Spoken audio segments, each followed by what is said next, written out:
అలాగే రాజకీయం కూడా, సమాజ వ్యవహారాలు కూడా అన్నీ మారిపోతాయండి. మీరేమి దేని గురించి ఏం కంగారు పడక్కల. ఏది శాశ్వతం కాదు. శాశ్వతం కాదు అనుకునే రాజకీయ రంగంలో ఉన్నవాడు నిశ్చింతగా ఉంటాడు ఎంతకాలమైనా. నేను నెగ్గనేమో అని వీడు నిజంగా నెగ్గే సమయానికి గుండెపోటు వచ్చిపోతాడు. తర్వాత చెబుతారు వచ్చి వార్త నువ్వు నెగ్గామని. వీడు లేడు ఇక్కడ. నేను నెగ్గనేమో అయినా కంగారు పోయాడు. నెగ్గినా పర్వాలేదు, నెగ్గకపోయినా పర్వాలేదు. రాజకీయం ఏదో బాగుండడం కోసం మనం పోటీ చేస్తున్నాం. వీలైతే ప్రజలు అధికారం ఇస్తే బాగు చేద్దాం, లేకపోతే మన ఇంట్లో మనం కూర్చుందాం. ఇది రాజకీయ నాయకులందరూ ఈ సంకల్పంతో ఉంటే ప్రపంచం అంతా బాగుంటుంది. అది ఉండదండి. మొత్తం రంకెలేసి గద్దలు గొడవలెట్టి మొత్తం చచ్చిపోతున్నప్పుడు అక్కడ మొదలైంది. ఇక్కడ రేపు పొద్దున ఇక్కడ మొదలవుతుంది. ఇంకా అక్కడ అప్పుడే ముందస్తు అని తోసేస్తున్నారు అక్కడ మొత్తం. ఇక్కడ ఆ ముందస్తు తర్వాత ఇక్కడ మస్తు తయారవుతుంది. ఇక్కడ అసలు మనవాడు ఏడాది క్రితం నుంచే మొదలుపెట్టేశారు ఎన్నికల ప్రణాళికలు, ఎన్నికల పథకాలని. ఇంక మరి గుండెపోటు రాకపోతే ఏమొస్తాయి? అసలు నీకు 5 ఏళ్ళు అధికారం ఇచ్చారు. 5 ఏళ్ళు అయ్యే వరకు కనీసం 5 నెలల ముందు వరకు నువ్వు ఆ విషయం ఆలోచించక అసలు. తర్వాత ఎన్నికలు ఏమిటి, ఎవరు నెగ్గుతారు నీకు అనవసరం అయ్యా. నీ పార్టీ అధికారంలోకి వచ్చి నువ్వు చేసేదేదో చెయ్యి. చిత్తశుద్ధిగా ప్రజలకు ఏ వాగ్దానాలు చేసావో ఎంతవరకు చేయగలవో అవి చెయ్యి. చేయడండి. అసలు ఇవాళ నుంచి ఇంకా నెగ్గి ముఖ్యమంత్రి ప్రమాణ స్వీకారం చేసిన మర్నాడు నుంచి వచ్చే ఎన్నికల్లో మేమే, ఆ తర్వాత మేమే. ఎవరి దగ్గర చెబుతున్నాయి ఇవి? మనుషుల దగ్గర, యమధర్మరాజు దగ్గర. మొత్తం అందరూ అలాగే తయారయ్యారండి విచిత్రంగా. వచ్చే ఎన్నికలు కూడా నీకెందుకయ్యా మహానుభావ? ప్రజలు 5 ఏళ్ళు పరిపాలించమని అధికారం ఇస్తే 9 నెలల ముందు రద్దు చేయడం అంటే ఏమంటారు దాన్ని? ఎందుకు చేయాలి? అంటే మనకి ఎప్పుడు అనుకూలమైతే అప్పుడు ఎన్నికలు పెట్టుకుంటాం. అందుక ప్రజాస్వామ్యం. వాళ్ళు 5 ఏళ్ళు ఇచ్చింది ఖచ్చితంగా రాజ్యాంగం ప్రకారం ఎప్పుడు రద్దు అవ్వాలో అదే అవుతుంది. నువ్వు సంతకం పెట్టకపోయినా అయిపోతుంది. అది అంతవరకు నువ్వు పరిపాలన చేసి తీరాల్సిందే. అప్పుడు ఎన్నికలు వస్తే నువ్వు నెగ్గచ్చు, కాకపోతే ఇంకోటి నెగ్గుతాడు. నీకేమిటట? నేనే నెగ్గాలి, నేనే పరిపాలించాలి, నా తర్వాత మళ్ళీ మా అబ్బాయే ఉండాలి, వీలైతే మనవాడు కూడా ఉండాలి. వాడికి కూడా ఇప్పటి నుంచే మప్పయ్యారు మొత్తం అని. నేను ఈ కాంక్షలు మొత్తం మన రాష్ట్రాల్లో కాదండి, దేశంలో అన్ని రాష్ట్రాల్లోనూ పెరిగాయి. ఎవరిని ప్రత్యేకించి అనుకోవలసిన పని లేదు. వారిని చూసి వీరు, వీరిని చూసి వీరు అంటువ్యాధుల్లో నేర్చుకుంటున్నారు బాగా. ఈ బంధాలన్నీ గాలికి బంధాలని తెలియదా? వీళ్ళెవరు భాగవతం చదవలేదా? కనీసం మా బోటిగాళ్ళు చెబుతుంటే వినలేదా? ఈ గాలిలోనే బాగా నొల్లేద్దామని. అందుకని ప్రపంచం మొత్తం కాలతంత్రమై వాయించు కూడుచుండు. ఒక్క ఉదాహరణ చెబుతాను, జరిగిపోయింది కాబట్టి మొహమాటం లేకుండా. ఇందిరాగాంధీ 77 వరకు ఎలా పరిపాలించిందండి? 77లో ఎలా ఓడిపోయిందండి? కాలమహిమ కాదు. తన నియోజకవర్గంలో తాను నెగ్గలేదు ఆవిడ. ఆశ్చర్య. రాజనారాయణ అనే సామాన్య వ్యక్తి చేతుల్లో ఓడిపోయింది. అంతకుముందు 10 సార్లు ఆయన ఈవిడ మీద పోటీ చేశాడు. కొన్నిసార్లు డిపాజిట్ కూడా రాలేదు. పట్టు వదలని విక్రమార్కుల్లో అలాగే పోటీ చేశాడు. మన దగ్గర పత్తి శేషయ్య గారు ఉండేవారు. ఆయన అలాగే చేసేవాడు. ఇప్పుడు మా చిన్నప్పుడు బాగా గుర్తు నాకు. ఎవడు పోటీ చేసినా చెప్పినా పత్తి శేషయ్య గారు చేసేవాడు ఖచ్చితంగా. పార్లమెంట్కి ఆయన, అసెంబ్లీకి వాళ్ళు ఆవిడ. కానీ ఆ దంపతుల దీక్ష ఫలించింది. పత్తి మణిమ్మ గారు తర్వాత మంత్రి అయింది.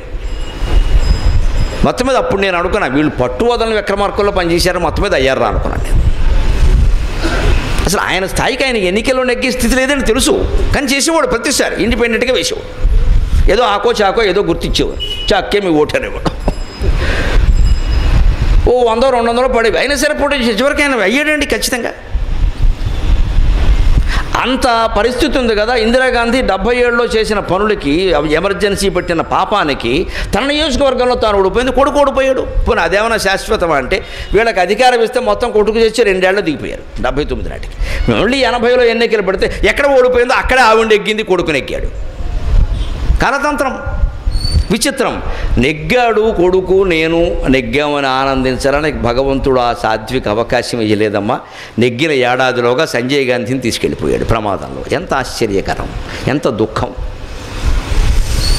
తన తర్వాత అతనే మొత్తం తీర్మానాలు చేసేసి అంతటా ప్రచారం కూడా చేసేసారు ఆ విషయాన్ని. దేశమంతా సంజయ్ గాంధీ ఖాయం అనుకున్న స్థితిలో దెబ్బకి సంజయ్ గాంధీ విమాన ప్రమాదంలో వెళ్ళిపోయి ఇవాళ ఆయన కుటుంబ సభ్యులు బీజేపీలో ఉన్నారు. ఏం ఆశ్చర్యకరమైన రాజకీయం అండి. అదర్థమైన మొత్తం భాగవతం అర్థమవుతుంది. అంచేత నేను ఆధ్యాత్మికలో రాజకీయం కూడా జోడిస్తా. ప్రత్యక్షమైన ఉదాహరణలు మాట్లాడడానికి మొహమాటం వెళ్ళ, ఎందుకంటే మనకి జ్ఞానము ఉంది, ధైర్యం ఉంది, అన్నిటిని మించిన వైరాగ్యం ఉంది, ఏమి ఇబ్బంది లేదు. రేపు శాశ్వతం అని నేను అనుకోవడం లేదు. ఇవాళకి ఈ ప్రసంగం వరకే శాశ్వతం అంతే. ఇది కూడా పూర్తి అయితే శాశ్వతం, నాకు సంబంధం లేని విషయం అది. అంతేగాని రేపు ఉండాలి, రేపు ఏదో చెప్పాలి, ఎల్లుండి ఏదో చేయాలి, అనవసరమైన విషయాలు రేపు ఉంటే చెబుతాం, లేదు. అది అనుకోలేకపోతే కదా ఒకసారి షాక్, దిగ్భ్రాంతికి గురైంది ఆవిడ. కొడుకు అప్పుడు ఇష్టం లేని రాజీవ్ గాంధీ రాజకీయాల్లోకి రావాల్సి, దానికి ఇష్టం లేదు పాప నిజంగానే. సోనియా గాంధీకి అసలే ఇష్టం లేదు. అందుకోసం ఆవిడ పెళ్లి చేసుకోలేదంటే ఏ మాటగా మాట చెప్పుకోవాలి. అతను పైలట్గా ఉండగా ఆ ప్రేమ వ్యవహారం ఆవిడ చేసుకుని తప్పితే ఈయన భారతదేశానికి ప్రధానమంత్రి అవుతాడు, ఆయన పోతే నేనవుతారనే పాపపు ఆలోచన ఆ ఇల్లాలకి లేదండి. మొహమాటమే లేదు ఆ విషయంలో. నిక్కచ్చిగా మాట్లాడుకుందాం. అసలు ఆ ఊహ లేదు ఆవిడకి. కానీ జరిగిందా లేదా? ఆయన పైగా తల్లి పోయిన సాయంత్రం బలవంతంగా ప్రమాణ స్వీకారం చేయాల్సిన పరిస్థితి.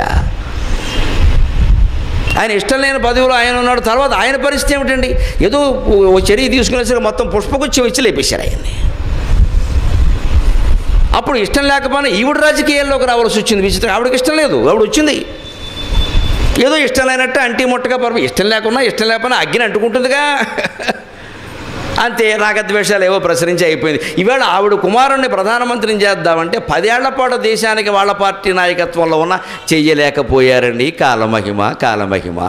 ఆర్థిక శాఖలో కేవలం ఓ పెద్ద గుమాస్తా స్థాయిలో కూర్చుని చిట్టాపద్దులు రాసుకునే మన్మోహన్ సింగ్ గారు మౌనంగా రోబోలాగా 10 ఏళ్ళు పరిపాలించేసాడు దేశాన్ని తిరుగు లేకుండా.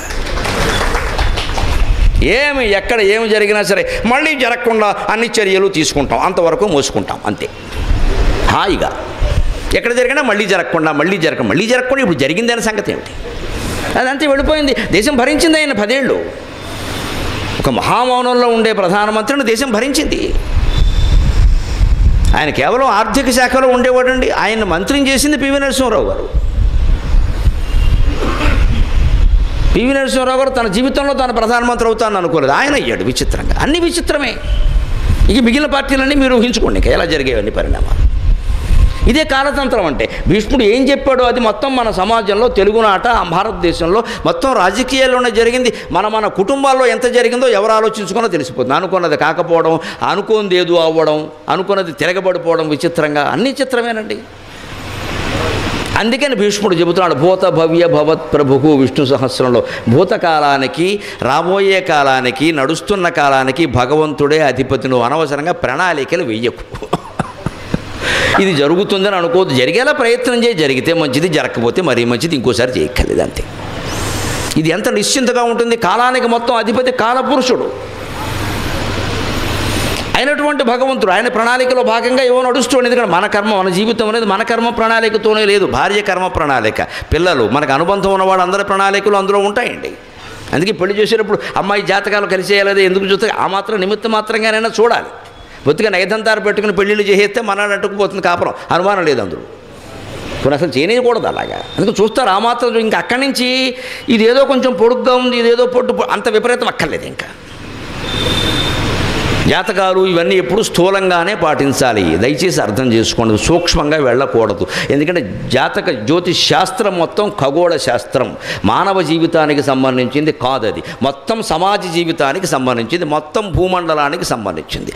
అతివృష్టి, అనావృష్టి, అష్టగ్రహ కూటమి, సూర్యగ్రహణం, చంద్రగ్రహణం, ఏ పంటలు ఏ కాలంలో పండతాయి, ఇవన్నీ చెప్పడానికి జ్యోతిష్ శాస్త్రం. కానీ నీ చెయ్యి నా చెయ్యి, నీ మూతి నా మూతి చూసి చెప్పడానికి కాదు. అది దాన్ని అలా చేసేసారు మహానుభావులు, వారికి నమస్కారం.